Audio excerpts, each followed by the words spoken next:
हे ब्रह्मदेव, ये कार्य मेरे एकाकी सामर्थ्य से परे है। महाभारत की कथा इतनी विशाल, इतनी गहन है, इसे लिखने में युग बीत जाएंगे। मैं इसे किसके साथ पूर्ण करूं? कौन मेरी सहायता करेगा? व्यास, ये केवल एक कथा नहीं है, बल्कि युगों तक मानवता के लिए एक मार्गदर्शक होगी। इस महान कार्य के लिए तुम्हें एक दिव्य सहायक की आवश्यकता है। देवताओं में कौन होगा जो इस महान कार्य में मेरा सहायक बनेगा? तुम्हें गणपति से सहायता लेनी चाहिए व्यास। वो केवल ज्ञान और विवेक के प्रतीक ही नहीं, बल्कि उनकी धैर्यता और बुद्धिमत्ता इस महान कार्य को पूर्ण करने में अमूल्य सिद्ध होगी।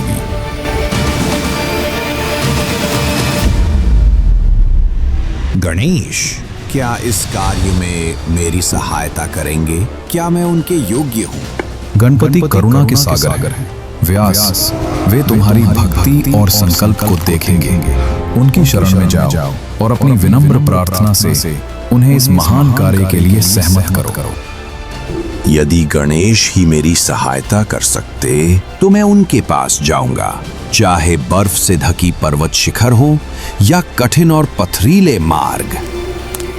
मैं उन्हें खोजने के लिए हर प्रयास करूंगा।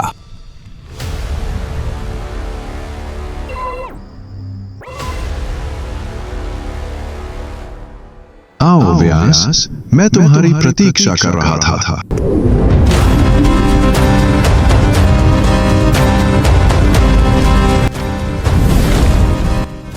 प्रभु गणेश, आपको मेरा सादर प्रणाम।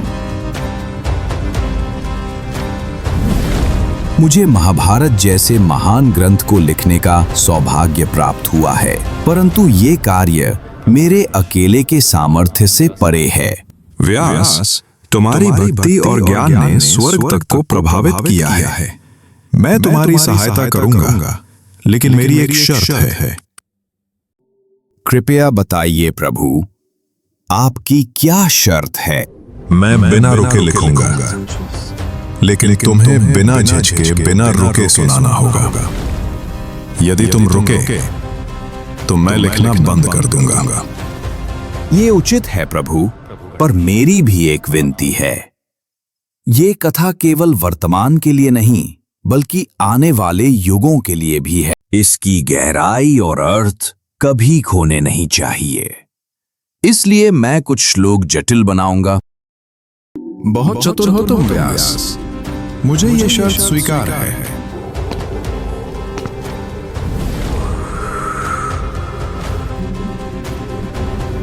कथा आरंभ करो व्यास। नारायणां नमस्कृत्य नरां चैव नरोत्तमं देवीं सरस्वतीं